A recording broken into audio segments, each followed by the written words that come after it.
ठीक है। ये सब क्वांटिटी क्या करती है, डिपेंड करती है फ्रेम पे। और जो जो डिपेंड नहीं करती है, एक होता है time of event,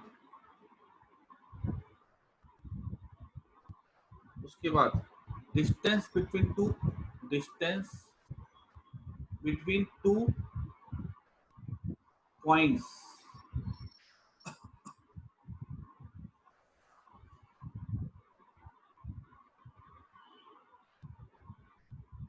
of system observe. ठीक है, जैसे देखो, मान लो कि अगर यहाँ पे, इसका मतलब क्या, देखो ये वाला पॉइंट बहुत इंपॉर्टेंट है, दोनों पॉइंट इंपॉर्टेंट। मान लो जैसे ट्रेन है, अगर तुम्हारे पास अगर एक बॉल है, तुमने बॉल को उछाला, बॉल ऊपर जाती है, बॉल नीचे आ जाती है, इसको टाइम लगता है 1 सेकेंड। अब मान लो यही तुमने यहाँ पे टाइमर चालू किया, बॉल ऊपर जाती है नीचे आ जाती है 1 सेकेंड में। यहाँ पे अगर हमने देखा, कोई पर्सन है जो ग्राउंड पे देखे अगर, तो वो भी क्या देखेगा कि बॉल ऊपर जाएगी इसके हाथ में और नीचे आ जाती है 1 सेकेंड में। ये ट्रेन जा रही है और ये पर्सन ग्राउंड पे है, लेकिन दोनों के लिए जो टाइम जो होता है ना, वो कैसा है, बॉल के ऊपर जाने का और नीचे आने का वो कैसा है, सेम है। दोनों बॉल को कितने समय में हम देखते हैं, ऊपर गई नीचे आई 1 सेकेंड में। अगर ये ट्रेन वाला आदमी देखेगा तो ये भी बोलेगा 1 सेकेंड में गई नीचे आ गई। ये ग्राउंड वाला अगर आदमी देखेगा तो वो भी बोलेगा कि बॉल ऊपर गई 1 सेकेंड में और नीचे आ गई। ठीक है, तो टाइम जो होता है, टाइम ऑफ इवेंट जो होता है, फ्रेम पे डिपेंड नहीं करता। दूसरा, distance between points of the system, मतलब अगर मान लो यहाँ से अगर मैंने ट्रेन के फ्रेम में नापा, इन दो आदमी के बीच का डिस्टेंस वो 5 मीटर है। अगर ये वाला पर्सन, इस पर्सन के लिए ये दो ऑब्जेक्ट का, ये दो पर्सन का डिस्टेंस कितना, तो आंसर है 5 मीटर ही। ठीक है, तो हमने बोला distance between point of system observe. ठीक है, ये नहीं बदलता है और टाइम ऑफ इवेंट नहीं बदलता है। इतना बस खाली नोट कर जाओ। ठीक है, इस पे जब क्वेश्चंस आएंगे ना, तो आपको और ज्यादा अच्छे से सर समझ में आएगा। सर बोलो। Sir sir time of event तो डिफर कर सकता है ना, अगर स्पीड ज्यादा हुई तो टाइम उसके लिए स्लो, मतलब वो स्लो एक्सपीरियंस करेगा टाइम को, नहीं नहीं नहीं, ऐसा नहीं होता। टाइम अगर हम लोग उसको ध्यान से देखेंगे ना, तो टाइम डिपेंड नहीं करता। हाँ देखो, मोशन जैसे कि मान लो अ, अगर एक आदमी मान लो रेल रोड पे खड़ा हुआ, ठीक है, और बॉल को उछालता है। ठीक है, बॉल ऊपर जाएगी, ठीक है, और वो आदमी बढ़ेगा, बॉल उसके हाथ में आ जाएगी। ठीक है, लेकिन यहाँ से भी अगर हम देखेंगे ना, ठीक है, तो भी सेम सिचुएशन होगी, हमको मोशन अलग दिखेगा, लेकिन जो टाइम होगा ना, वो नहीं बदलने वाला। या कुछ भी हो जाए, तो कुछ भी काम कर रहे हो ना अगर, ठीक है, ट्रेन के अंदर बॉल को ऊपर फेंका, बॉल नीचे आ जाएगी 1 सेकंड लगेगा। ये भी क्या बोलेगा, ऊपर जाएगी बॉल नीचे आएगी 1 सेकंड लगेगा। दोनों अगर देखेंगे तो भी घड़ी बदल जाएगी फिर तो ऐसे। ठीक है, टाइम ऑफ इवेंट दोनों फ्रेम में कैसा होता है, बिल्कुल से सेम होता है। ये हम लोग अभी आगे क्वेश्चंस करेंगे ना, तो वहां पे इसका अच्छे से फील भी आ जाएगा।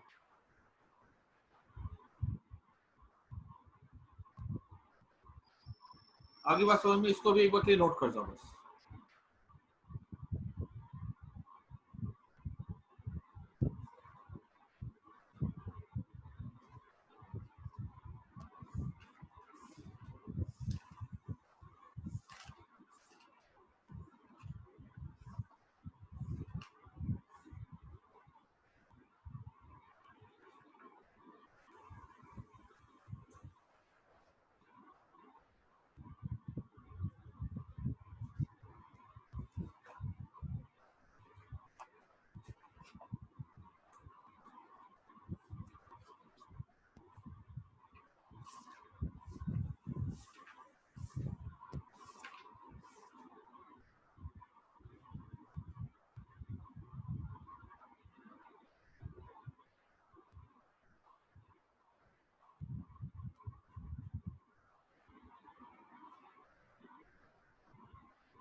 उसके बाद अब देखो, जब तुम लोग क्वेश्चन करोगे ना सॉल्व रिलेटिव मोशन के,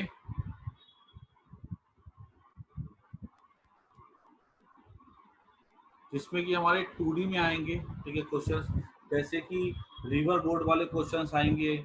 उसके बाद हमारे सामने आएंगे डिस्टेंस ऑफ मिनिमम अप्रोच, ठीक है, और फिर क्वेश्चंस आते हैं हमारे पास क्या कहते हैं इसके, प्लेन विड्थ के प्रॉब्लम्स आएंगे, ठीक है। ये सब क्वेश्चंस हमारे सामने आएंगे ना, तो उसके लिए हम लोग को थोड़ा वेक्टर का, हाँ, थोड़ा वेक्टर का हमको अच्छे से नॉलेज होना चाहिए, ठीक है। मैं तुमको समझा देता हूँ एक बार, थोड़ा सा मैं वेक्टर्स का थोड़ा आइडिया दे देता हूँ, ठीक है। और वेक्टर्स में कैसे प्रॉब्लम सॉल्व करने वाले क्वेश्चंस आते हैं हमारे इस कैटेगरी में, वो बहुत इंपॉर्टेंट है। जैसे कि मान लो ये हमने वेक्टर्स पहले पढ़ के रखा है, मैं थोड़ा सा तुमको डिटेल में इसमें बता देता हूँ कि मान लो अगर हमको बोला गया है कि A vector plus B vector equal to C vector. अगर हमसे बोला जाएगा कि बी वेक्टर अगर हमको निकालने के लिए बोल दिया जाए, तो बी वेक्टर हम कैसे निकालेंगे? मान लो हमको रिजल्टेंट पता है, ए पता है, तो बी वेक्टर कैसे निकालेंगे? सी वेक्टर माइनस ए वेक्टर करके। इसमें जो होते हैं ना, यहाँ पे 6 वेक्टर है, 3 वेक्टर है, 3 वेक्टर में टोटल 6 चीजें होती है। 6 चीजें होती है मतलब एक मैग्नीट्यूड, एक डायरेक्शन, इसका मैग्नीट्यूड डायरेक्शन, इसका मैग्नीट्यूड डायरेक्शन, ठीक है। यहाँ पे टोटल कितनी चीजें होती है? 6 चीजें होती है। हमको 6 चीजों में से कोई 4 पता होती है और 2 हमको निकालनी होती है। अब इसमें से जो 4 पता होती है ना, ये 3 कैटेगरी में बांटा गया, ठीक है। देखो ये वाला पार्ट समझना बहुत जरूरी है ताकि हम रिलेटिव मोशन से क्वेश्चन को सॉल्व कर सके 3D में। जैसे कि अगर हम बात करें 4 नोन में, तो हो सकता है 2 वेक्टर फुल्ली नोन हो, मतलब 2 वेक्टर है, हमको दोनों का मैग्नीट्यूड पता है, दोनों का डायरेक्शन पता है, और एक हमको निकालना पड़े एक का मैग्नीट्यूड डायरेक्शन। एक केस ऐसा हो सकता है जहाँ पे एक वेक्टर हमको फुल्ली पता हो,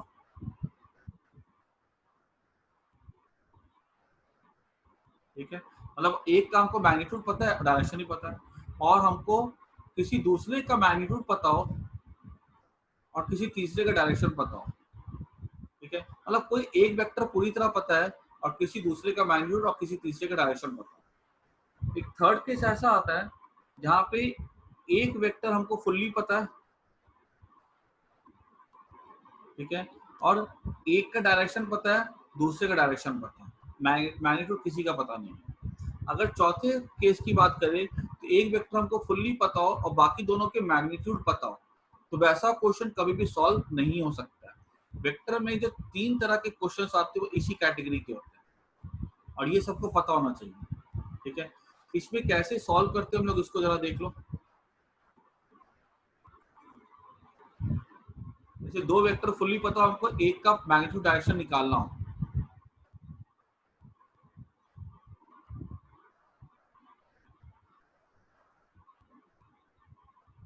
एक वेक्टर बोला गया हमको, ये वेक्टर है 2 यूनिट्स और ये एंगल है 30 डिग्री, ये वाला वेक्टर है 4 यूनिट्स और ये वाला एंगल है 60 डिग्री। तो बताओ इन दोनों का रिजल्टेंट क्या होगा? ये वाला केस हो गया, 2 वेक्टर है फुल्ली पता है, इसका मैग्नीट्यूड डायरेक्शन पता है, इसका मैग्नीट्यूड डायरेक्शन पता है, हमको बोला गया कि बताओ इनका रिजल्टेंट क्या होगा। ये ए दिया गया, ये बी दिया गया, बताओ इसका रिजल्टेंट क्या होगा। तो हम इसको सॉल्व कर सकते हैं आसानी से। कैसे? देखो, ये 2 है, ये 30 डिग्री एंगल पे, ये 60 डिग्री एंगल पे, ठीक है। ये वाला एंगल ये कितना हो जाएगा? ये हो जाएगा 2 cos 30, ठीक है। ये कितना हो जाएगा? 2 sin 30। ये कितना हो जाएगा? 4 cos 60। ये कितना हो जाएगा? 4 sin 60। हम निकाल सकते हैं इसके बाद। देखो तो ये डायरेक्शन अपोजिट है, तो हम क्या ले सकते हैं, इसका रिजल्टेंट क्या हो जाएगा? 2 cos 30 माइनस 4 cos 60। इसका रिजल्टेंट क्या हो जाएगा? इन दोनों का मिलकर के कितना हो जाएगा? ये 4 sin 60 प्लस 2 sin 30। अब ये हमको फुल्ली पता चल चुका हुआ है, ये भी हमको फुल्ली पता चल चुका हुआ है। इन दोनों के बीच में एंगल कितना 90 डिग्री है। हम इसका रिजल्टेंट निकाल सकते हैं, रूट ओवर ये मान लो अगर x है, ये मान लो अगर पूरा का पूरा y है, root over X square plus Y square. Calculation के बारे में हमको इतना नहीं सोचना है, नंबर्स ऐसे रहते हैं कि हम आसानी से उसको निकाल सकते हैं। ये सबको समझ में आया कि नहीं आया? फर्स्ट वाला कैसे निकाल सकते हैं हम लोग दो वेक्टर्स अगर फुल्ली नोन है। अगर आपको प्लेन में कहीं दिया गया हो और हमको अगर एंगल्स पता हो तो हम उसके कंपोनेंट निकाल लेंगे, एक सारा लॉन्ग x देख लेंगे, एक सारा लॉन्ग y देख लेंगे और रिजल्टेंट निकाल लेंगे।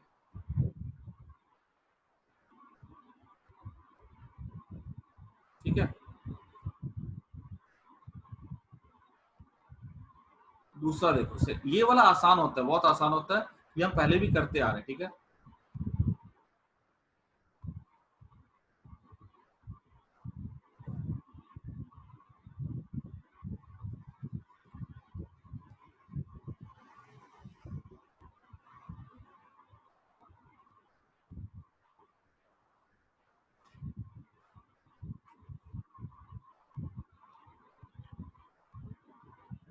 सेकेंड में देखो,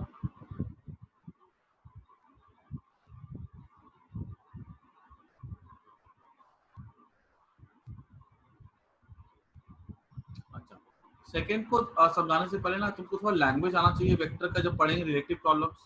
जैसे कि लिखा रहेगा अगर vector is 30 degree west of north.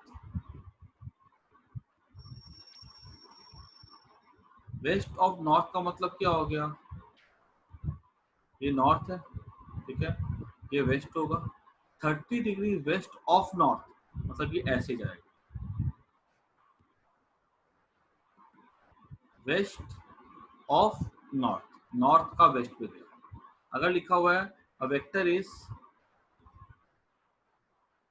60 degree west of north या नॉर्थ ऑफ वेस्ट,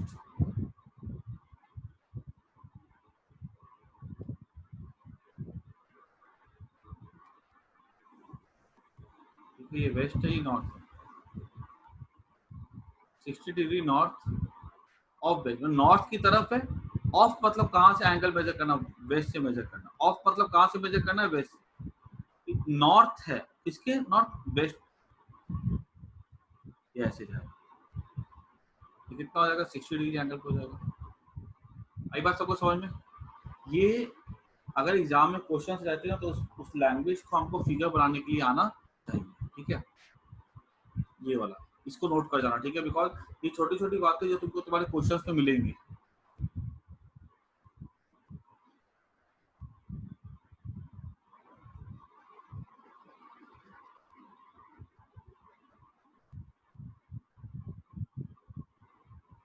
अब देखो एक क्वेश्चन हमारे सामने ऐसा बोल दिया जाए कि ए वेक्टर है, इसका मैग्नीट्यूड 14 है, डायरेक्शन पता नहीं।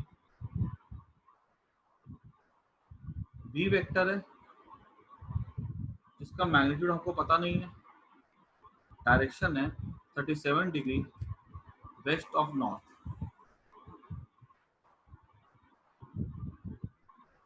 और सी वेक्टर है 8√2 नॉर्थ ईस्ट। तो पूछा गया है कि बताओ बी का मैग्नीट्यूड क्या होगा और ए का डायरेक्शन क्या होगा। देखो तो ये वाला क्वेश्चन कौन से कैटेगरी को आ रहा है? सेकंड कैटेगरी को आ रहा है। एक वेक्टर पूरा पता है ना अपने को, दूसरे का मैग्नीट्यूड पता है, देखो तो इसका मैग्नीट्यूड पता है अपने को, और तीसरे का डायरेक्शन पता है, इसका आपको डायरेक्शन पता है। ठीक है, तो अगर हमारे सामने अगर ऐसा क्वेश्चन अगर आ जाता है, ठीक है, तो ये कौन से कैटेगरी को बिलोंग करता है? Second category. देखो जो मैं बता रहा हूँ ना, ये ऐसे तुमको सॉल्व करने के लिए जब आएंगे ना क्वेश्चन रिवर बोर्ड वाले, तुमको ये मेथड पता होना चाहिए वहाँ पे। तो हम लोग उसको कैसे ड्रॉ करते हैं? देखो हमने सी वेक्टर ड्रॉ कर दिया नॉर्थ ईस्ट में, ये ईस्ट है, ये नॉर्थ है, 8√2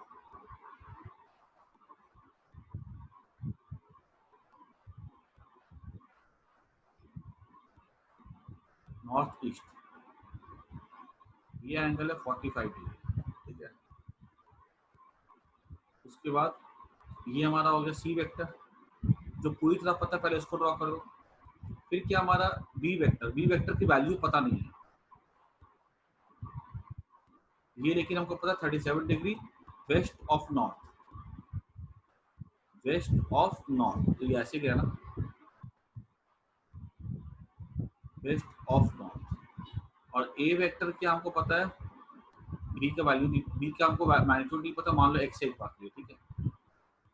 और ए का हमको पता है कि वैल्यू कितना 40, लेकिन डायरेक्शन नहीं पता। तो मुझे क्या निकालना है यहाँ पे, मुझे बोला गया ए प्लस बी इक्वल टू सी है, ठीक है। ये बोला गया ए और बी का रिजल्टेंट क्या है, सी है, ठीक है। ए प्लस बी इक्वल टू सी है, इन दोनों का रिजल्टेंट क्या, सी के इक्वल है। अब हमको निकालने क्या बोला गया, इस पे ए निकालने बोला गया और बी का वैल्यू भी निकालने के लिए बोला गया। जब भी ऐसे क्वेश्चन आते हैं ना, तो जिसकी डायरेक्शन पता हो उसको हमेशा एक ही तरफ रख। डायरेक्शन किसका हमको पता है, सी का पता डायरेक्शन, और बी का पता है, C vector minus B vector equals to क्या हो जाएगा, ए वेक्टर, हमने उसको एक तरफ रख दिया, दिस इंप्लाइज दैट। अब देखो ए वेक्टर क्या हो जाएगा, ए वेक्टर हमारा हो जाएगा सी माइनस बी, सी माइनस बी मतलब क्या हो गया, ए वेक्टर अगर हम देखें तो सी माइनस बी, सी वेक्टर यहाँ है, बी वेक्टर यहाँ माइनस बी करेंगे,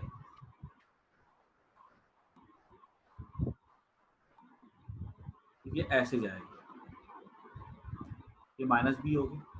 देखो तो अगर ये एंगल 37 डिग्री, तो ये वाला एंगल भी 37 डिग्री होगा। और बी की वैल्यू हमने क्या मानी है, एक्स मानी है। अगर ये एक्स है तो ये वाला कितना हो जाएगा, ये हमारा हो जाएगा एक्स कॉस 37, और ये हमारा क्या हो जाएगा, एक्स साइन 37, ठीक है। ये हमारा 8√2 है,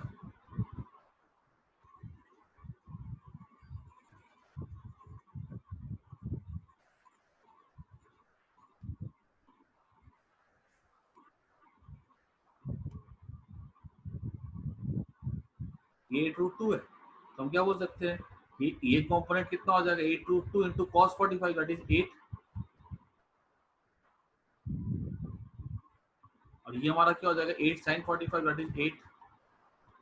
ये हमारा x है, ये x cos 37, और ये क्या हो जाएगा x sin 37। अब देखो तो रिजल्टेंट क्या हो जाएगा, रिजल्टेंट हमारा हो जाएगा, देखो तो ऊपर के डायरेक्शन में रिजल्टेंट क्या हो जाएगा, 8 ऊपर, ये एरो ऊपर है ना, और नीचे कितना है 8 माइनस एक्स कॉस 37, ठीक है। और ये क्या हो जाएगा हमारा, ये हमारा हो जाएगा x sin 37, 8 plus X sine 37, ठीक है। ये हमारा देखो तो हमने c माइनस बी निकाल लिया पूरा, और इसका रिजल्टेंट किसके इक्वल होगा, a के इक्वल होगा ना। तो हम क्या बोल सकते हैं, रूट ओवर इसका स्क्वायर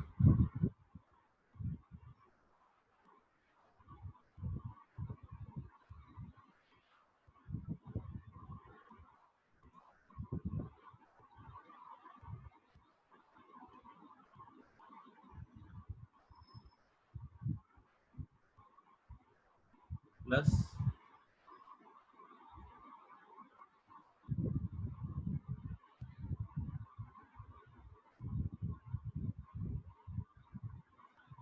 इक्वल्स टू हो जाएगा, a की वैल्यू कितनी है, a की वैल्यू 14, 14 का स्क्वायर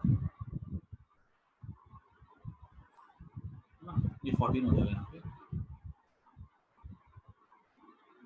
ठीक है। तो इससे हम लोग क्या कर सकते हैं, इससे हम लोग x की वैल्यू को डिटरमाइन कर सकते हैं, ठीक है। तो कहने का मतलब क्या है कि कभी भी अगर ऐसा क्वेश्चन अगर आए ना, तो इसको पहले इस फॉर्मेट पे रखो जहाँ पे हमको c और b की वैल्यू पता हो, ठीक है, इसकी डायरेक्शन पता हो, इक्वल टू हम क्या कर देंगे a के। अब हम क्या करेंगे, जैसे हमारे पास c है, इसको हमने दो पार्ट पे तोड़ दिया, ठीक है, एक इधर के एक इधर के, और जो b है ना उसको भी हमने दो पार्ट पे तोड़ दिया, एक इधर के और एक इधर के। b का अपने डायरेक्शन अपोजिट ले लिया क्योंकि माइनस b है ना, और हमने इसको दो पार्ट पे तोड़ दिया। उसके बाद हमने क्या किया, यहाँ पे इसका रिजल्टेंट को निकाल लिया, ठीक है। इसको फटाफट नोट कर दो। सर एक ही डायरेक्शन कैसे निकालें? क्या बोले? एक ही डायरेक्शन ए वेक्टर की।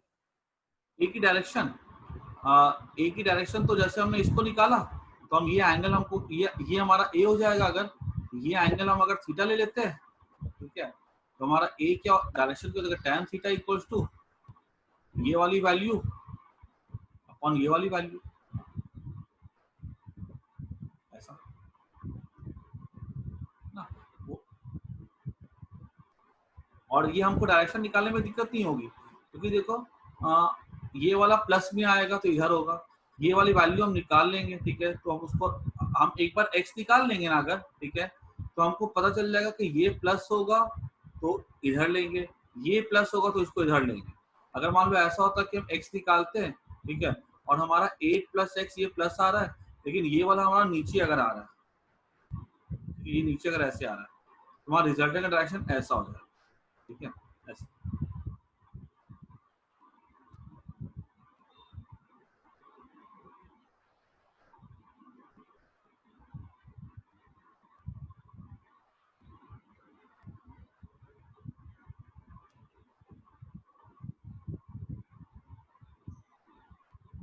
ठीक है, रूल याद रखना है कि a plus B equal to C होगा, जिसकी डायरेक्शन पता हो उसको अलग कर दो, ठीक है।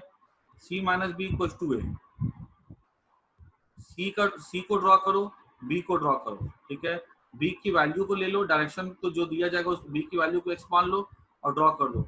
बी को पलटा दो क्योंकि माइनस बी है, सी और ये माइनस बी ऐसा हो जाएगा। हमसे क्या पूछा जाएगा, हमको दिया गया है ए का मैग्नीट्यूड, तो क्या कर दो, सी को तोड़ दो दो पार्ट में, ठीक है, परपेंडिकुलर इधर और इधर, और उसके बाद बी को तोड़ दो दो पार्ट में, एक इधर और एक इधर, ठीक है। उसके बाद क्या करना अपने को इसको प्रॉपर्ली ऐड कर लेना, ठीक है। जो एक्स वाले को ऐड कर लेना, वाई वाले को ऐड कर लेना, अपोजिट डायरेक्शन देकर, जैसे ये 8 है, ये एक्स कॉस 37 है, 8 माइनस एक्स कॉस 37, और ये 8 प्लस एक्स 37, इन दोनों का हम यहाँ पे क्लियरली देख रहे हैं कि इन दोनों का जो मैग्नीट्यूड ये सी माइनस बी के इक्वल है। ए की वैल्यू क्या हो जाएगी, रूट ओवर सी स्क्वायर प्लस बी स्क्वायर हो जाएगी, ठीक है। हमने रूट ओवर इसका स्क्वायर प्लस इसका स्क्वायर कर दिया, क्योंकि हमने पूरा का पूरा तोड़ दिया इसको, हमने इस दोनों का कर दिया, रिजल्टेंट निकाल लिया तोड़ करके, तो वो हमें किसके इक्वल मिलेगा, ए के इक्वल मिलेगा। हमारा इससे आंसर आता है। कोई दिक्कत किसी को समझने में तो पूछ लो।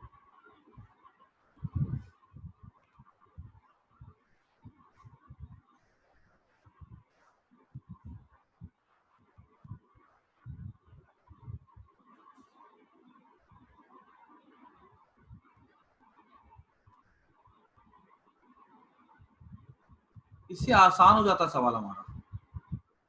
इससे जो है ना हमारा, जब हम इसको कोई भी हमको वेक्टर अगर दिए जाए ना, ठीक है, और हमारे पास वेक्टर दिए जाए, हमको डायरेक्शन पता हो, ठीक है, हम अगर उसको परपेंडिकुलर में तोड़ देना, अगर तुम्हारे लिए काम आसान हो जाता है। क्यों कि अगर हमारा हमको उसके बीच में फिर हमको क्या मिलेगा, हमको उसके बीच का एंगल, से इसको तोड़ दिया इस पार्ट में, इसको तोड़ दिया इस पार्ट में, इसको तोड़ दिया ऊपर में, इसको तोड़ दिया नीचे में, फिर हमको क्या सारा का सारा एक सारे के सारे वेक्टर का एक हिस्सा इधर मिलता है, एक हिस्सा इधर मिलता है, तो 90 डिग्री एंगल हो जाता है। तो हमारे लिए काम आसान हो जाता है, बिकॉज हमको पता है A square plus B square plus 2 B cos anti zero हो जाता है ना, इसलिए।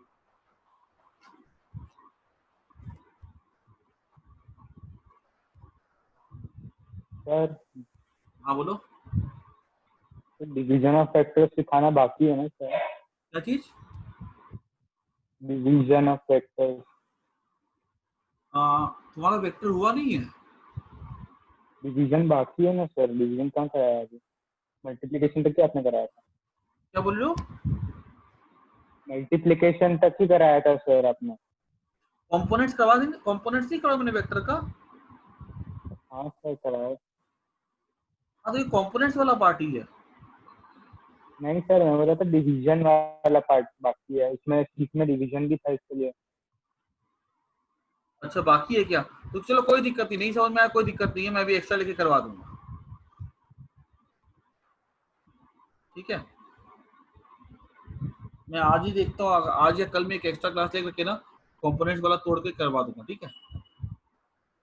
सर कंपोनेंट्स वाला हो चुका है। तो बाकी क्या फिर?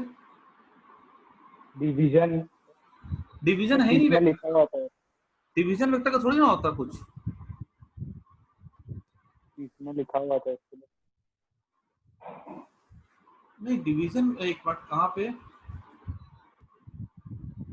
एक्चुअली नहीं, डिवीजन वेक्टर्स का ऐसा कुछ नहीं होता है। मैं चेक कर लेता हूँ, तुम कहाँ पे पढ़ो डिवीजन ऑफ वेक्टर्स?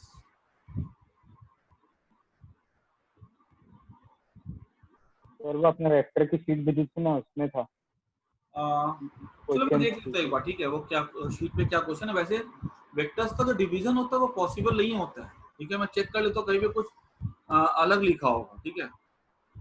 वो टॉपिक भी नहीं है ऐसा कोई, डिवीजन ऑफ वेक्टर्स किसी बुक में नहीं दिया गया होगा।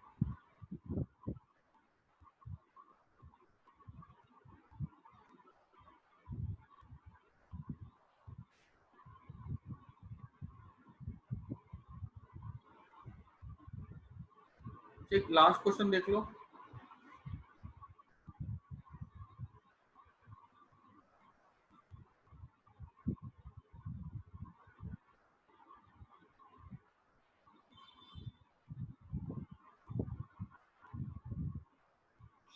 आप फिर से ज्वाइन कर लेना, ठीक है।